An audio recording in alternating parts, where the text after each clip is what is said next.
Gila, gila, gila, gila, gila. Selama ini saya salah. Saya salah memahami satu hal ini. Dan ketika sekarang saya tahu, saya kaget banget. Apa yang saya salah? Satu, tentang komplain. Selama sini saya memahaminya kalau ada satu orang komplain itu adalah mewakili 6 orang customer yang kecewa. Jadi kalau satu customer komplain itu mewakili 6 customer yang kecewa. Tapi dia nggak ngomong. Saya ketemu sama satu orang yang udah puluhan tahun di dunia customer service dan customer experience. Ditunjukin data yang dia pegang, riset yang dia pegang, itu ternyata angkanya adalah satu customer komplain itu sama dengan 25 satu komplain itu sebenarnya mewakili 25 customer yang kecewa tapi tidak komplain. Kecewa, disappointed, unsatisfied. Ini adalah fakta yang banyak orang nggak lihat. Itu kayak gunung es, di mana ternyata adalah yang namanya satu customer komplain mewakili 25 customer kecewa yang tidak komplain. Contoh, pernah nggak Anda makan di sebuah restoran, makanannya nggak enak, Anda nggak puas, Anda kecewa gitu, bahwa ini makanannya gini banget sih gitu, atau pelayanannya kok lama banget dan seterusnya. Anda kecewa, tapi Anda nggak komplain. Jawabannya mungkin hampir dari semua kita termasuk yang golongan itu. Pernah. Apa yang kita lakuin? Ya gampang, kita nggak datang lagi. Jadi kita kecewa nggak datang lagi. Jadi bisa aja tahu-tahu turun-turun tuh gini-gini ngerasa nggak pernah ada komplain, tapi kok tiba-tiba customer makin sepi. Ya ternyata emang jauh lebih banyak orang yang sebenarnya kecewa tapi nggak komplain. Apalagi kita di Indonesia makin ya udahlah tapi nggak datang lagi gitu. Dan belum selesai saya kagetnya. Ternyata 25 plus 1 ini, berarti 26 orang yang kecewa ini, mereka itu rata-rata akan menceritakan kekecewaan mereka terhadap perusahaan itu, terhadap produk itu, terhadap pelayanan itu yang mereka kecewa tadi terhadap 10 orang lainnya. Berarti berapa? 260 orang. Jadi tahu kalau ternyata di situ ada produk yang jelek, ada servis yang lambat, ada kualitas yang kurang, ada apapun yang tidak sesuai dengan ekspektasi mereka, dan tiba-tiba 260 teman terdekat dan mereka percaya sama temannya. Kenapa? Karena friends tuh advocate, friends tuh bisa kayak jelasin sebagai customer, no tendensi dia bilang, gua habis beli produknya di sana kecewa, gua habis beli skincare-nya nggak ada hasilnya misalnya gitu, kayak itu something yang jauh lebih penting dibanding marketing mau ngomong apa aja. Belum selesai. Ternyata dari 260 orang yang ini rata-rata mereka akan bercerita ke 5 orang lagi. Artinya apa? Ada 1.300 orang plus 260 berarti 1.560 orang yang bakal tahu tentang sesuatu yang dikomplainin orang ini. Jadi kayak satu orang komplain tuh 1.560 orang tahu gitu. Kira-kira gambarannya hasil risetnya seperti itu. Jadi kalau kita misalnya sehari ada 10 komplain, misalnya parah banget ya. Nah, sebulan ada 300 komplain gitu. 3 bulan anggaplah 1.000 komplain gitu misalnya ya. Berarti kan 1.500.000 orang tahu. Ya nggak usah ekstrim-ekstrim lah. Sehari satu komplain aja 30 komplain sebulan, ini kayak udah kita ngomongin 45.000 orang yang dengar bahwa ada customer yang kecewa. Itu fakta yang menarik. Pertama, saya bikin kaget ternyata efeknya sedramatis itu. Nah, yang lebih gila lagi bahwa yang saya sampaikan tadi itu riset tahun 1993 atau 31 tahun yang lalu. Kebayang nggak dengan dunia sosmed era digital saat ini tuh angkanya bisa kemana? Bisa ke angka berapa? Bisa jadi gila banget. Saya 2017 pernah ketemu sama Jack Ma waktu masih di puncak-puncaknya Alibaba dan namanya belum di blacklist. Dia pernah bilang, anggaplah saya bisa membahagiain 99 customer saya, bagus nggak? Ya aku bilang bagus banget kan, karena kita nggak bisa nyenengin semua orang gitu. Tapi Jack Ma bilang apa? Iya, tapi karena saya ngelayanin, saya lupa angkanya, 10 juta sebulan atau 10 juta sehari customer gitu. Anggaplah 10 juta sebulan misalnya, 10 juta customer tiap bulan misalnya ya. Itu 1% yang kecewa itu 100.000 orang loh. Kalau satu stadion 10.000 orang atau dia ngomongnya satu hall, one hall 10,000 people, ini 10 building, 10 building, 10 ada 10 gedung orang yang 100.000 orang itu lagi komplain, lagi kecewa, lagi protes, itu banyak banget itu. Jadi kita kadang ngelihat angka tuh sekedar angka persenan, oh yang kecewa cuma 1%, ternyata 1% dari berapa? Dan kalau dengan si gambar tadi jadi berapa? Bisa jadi gila banget. Jadi teman-teman perlu kayak memahami satu hal bahwa ketika ada komplain harusnya kita sangat bersyukur. Bersyukurnya kenapa? Karena si customer yang komplain itu ngasih tahu kita ada sesuatu yang bisa kita perbaiki. Entah servis kita, pelayanan kita, kualitas kita, kecepatan kita, ketepatan kita, keakuratan kita, ataupun produk kita, dan seterusnya dari proses kita, people kita, packaging kita, dan seterusnya. Itu harusnya blessing in disguise bahwa kita bisa jadi ini sebagai role model untuk gimana kita perbaiki.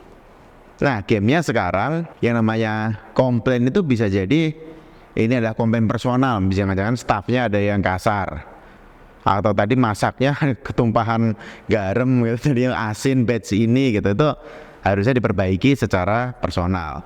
Tapi ada juga komplain yang hubungannya sama sistemik. Misalnya CS kita udah bilang ini ada komplain kaos XL tuh kegedean, Excel tuh kegedean gitu. Atau kekecilan, sering banget kalau di Indonesia tuh kekecilan karena kan sekarang ada dua ukuran luar negeri sama ukuran lokal. Ternyata definisi XL, XXL tuh beda. Bisa jadi customer service tuh udah dikomplain berkali-kali dan dia udah lapor berkali-kali juga, tapi secara manajerial, secara struktur, secara ini nggak beresin itu.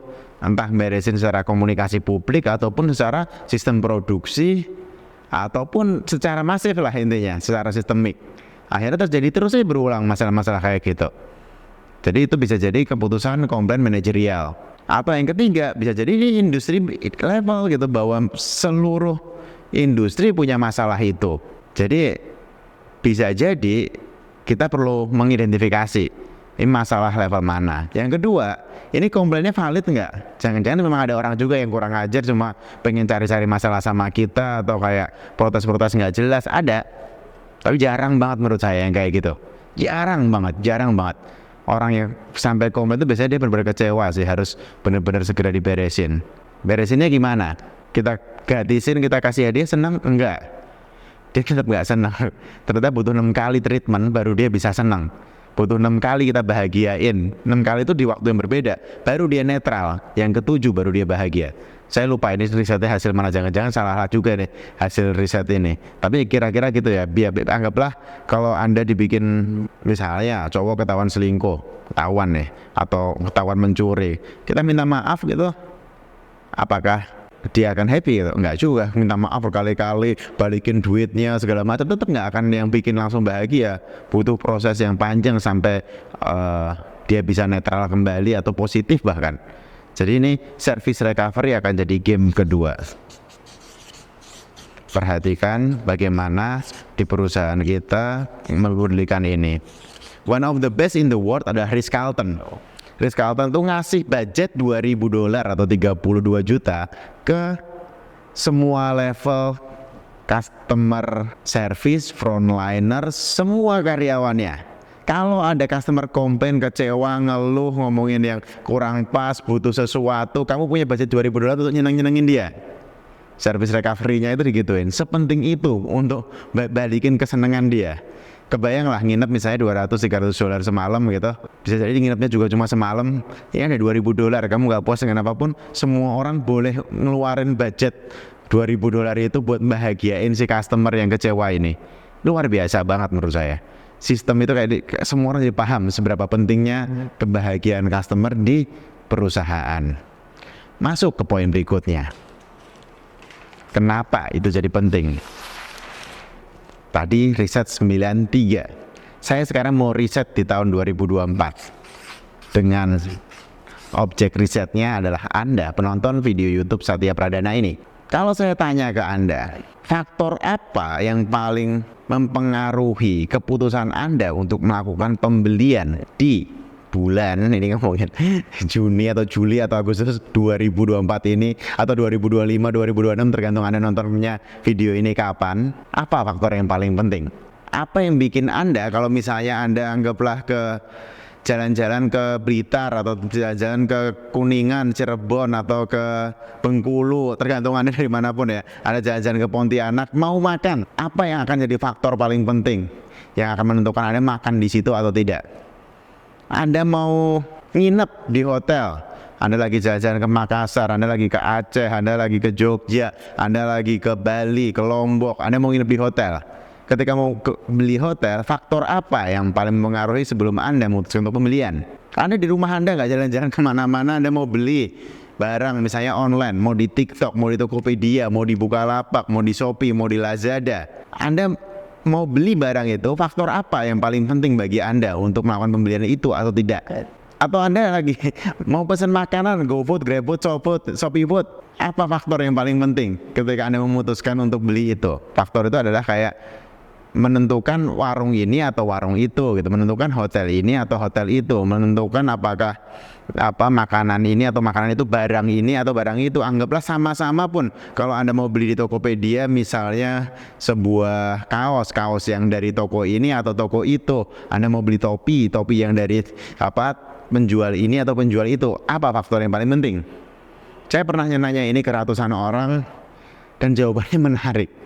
Hampir semuanya selalu bilang kalimat yang sama, yaitu double R, yaitu rating and review.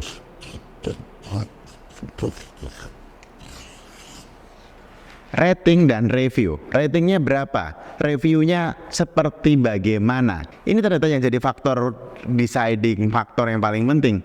Orang udah gak lihat lagi foto produk, video produk dan seterusnya, mereka lihat ratingnya berapa, yang rating berapa orang.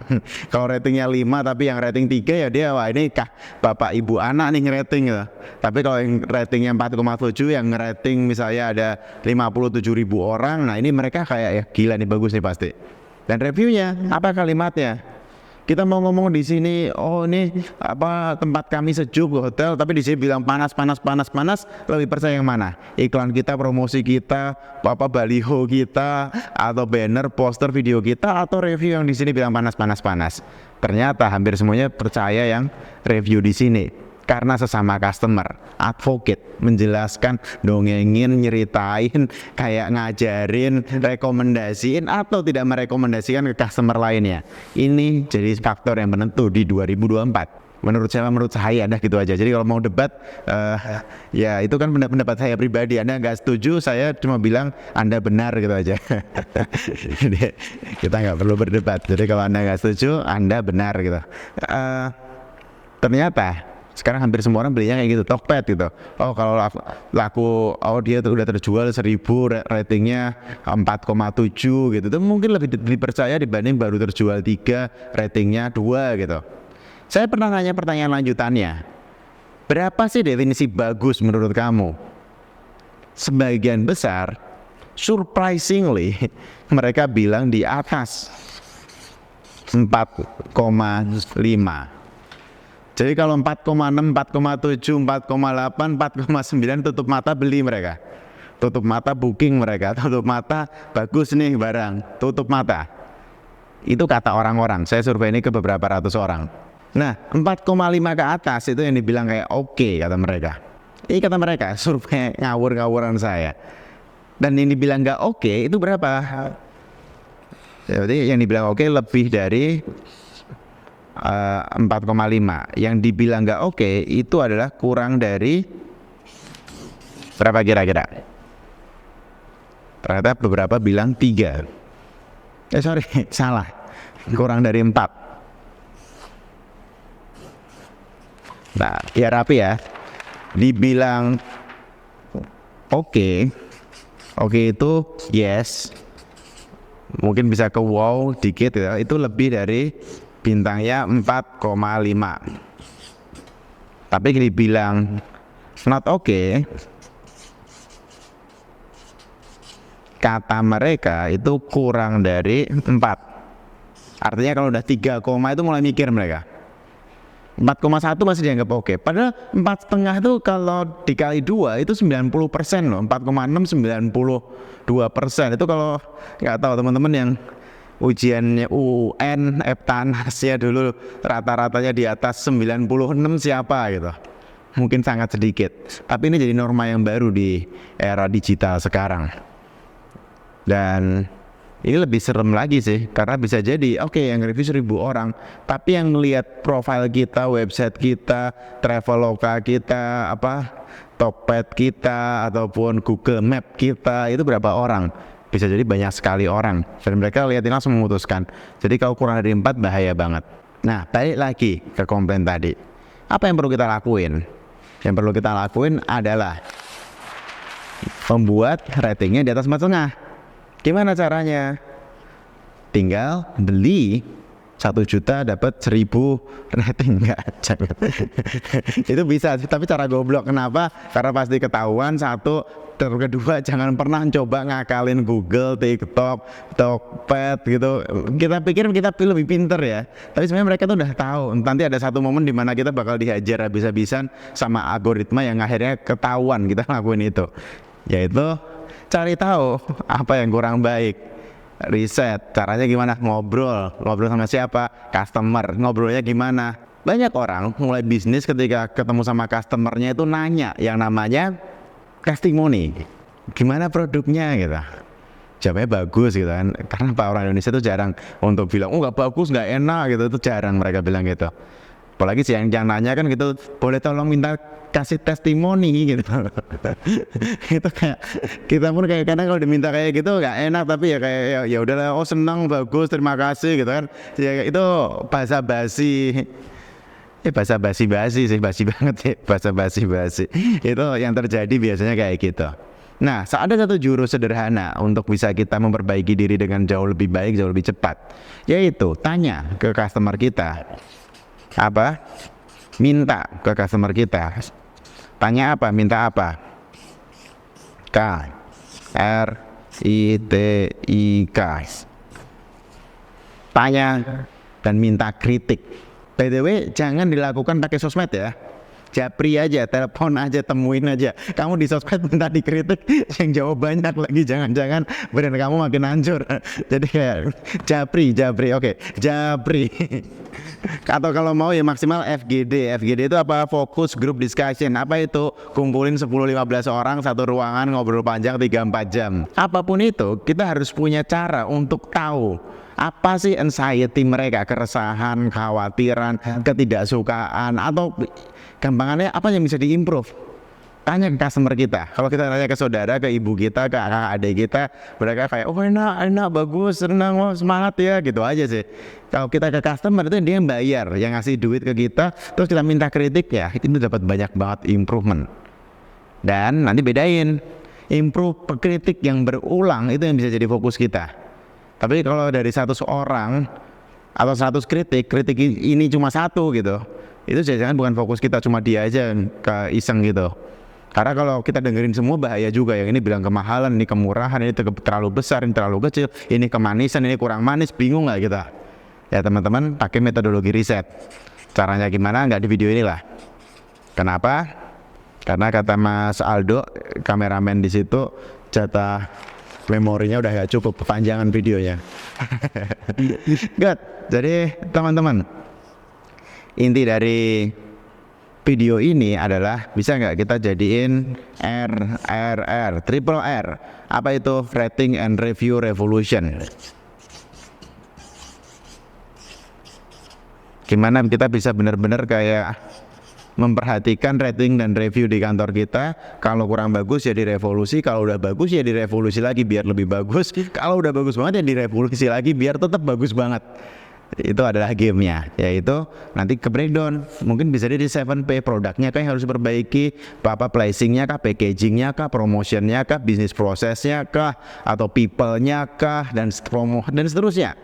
Itu bisa kita breakdown dari benar-benar nanya ke customer kita. Kalau kalian customer belum banyak, tanya customer orang.